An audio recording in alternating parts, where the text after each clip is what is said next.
Hi, I'm Taylor Telford and I'm presenting to Todd Telford. Angie Telford. Evan Telford. Through the ages, artists have suffered to create masterpieces, and ballet dancers are no exception. Dancing on pointe, a French term meaning on the top of your toes, is something that is beautiful, but most people overlook how much it takes to be able to do it. It takes strength, dedication, and you must be able to deal with pain. There are multiple things you must take into consideration before starting pointe, and some of these things may surprise you. First of all, age does not matter when determining if a dancer should or should not be on pointe. Most dancers, or even parents, do not understand this, but it is for the safety of the dancer. Things you must consider before putting a dancer on pointe are things like strength, flexibility, posture, mental and physical maturity, balance, technique, alignment, and the ability to listen, learn choreography, and apply corrections. If a dancer has been growing stronger at a good rate and has had the right training, a teacher may consider putting a child on pointe at 11 or 12. This is the minimum. If a student is put on sooner, it could lead to potential injuries. A dancer should have at least 2 to 3 years of serious ballet training to even be considered for pointe. This is very important because usually a dancer is not strong enough to handle the pressure he or she is putting into their feet, knees, and ankles until they are older. Bone structure in a dancer must also be considered for pointe. When a dancer goes on pointe, it takes her weight times 10. Say a dancer weighs 100 pounds. This means that there is 1,000 pounds of pressure going into her knees, feet, and ankles. If the dancer's bone structure is not aligned, it adds 35 pounds to the pressure. You must also consider the dancer's foot type for pointe.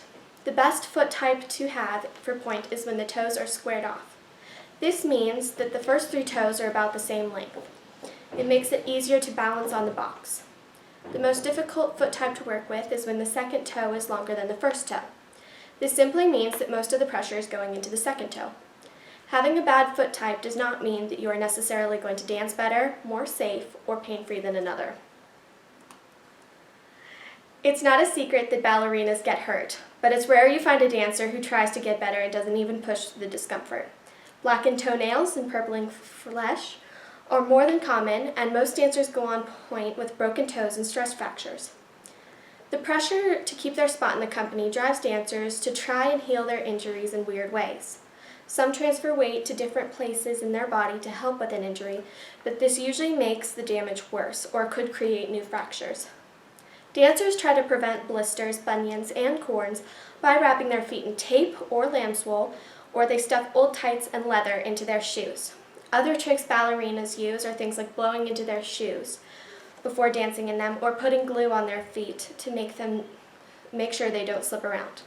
More extreme dancers cut their feet with scissors or razor blades to toughen them up. Others use painkillers so they don't have to deal with some of the pain altogether. Pointe also makes a dancer's foot horrific to the eye. It's unclear if pointe is the reason dancers have bunions, or if the person would have developed them anyway, but bunions are very normal. Ingrown toenails usually form when the toenails are cut too short, and especially on the medial edge. Stress fractures can also occur in the foot and ankle and are more common in female dancers.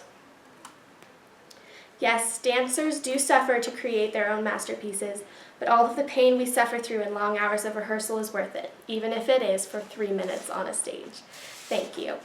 My sources were All About Pointe at Weebly.com by Jay Lasava, TheGuardian.com by Emma John, and Pointe Shoes Complicate by Chemics of Ballet by Selena Shaw. Thank you.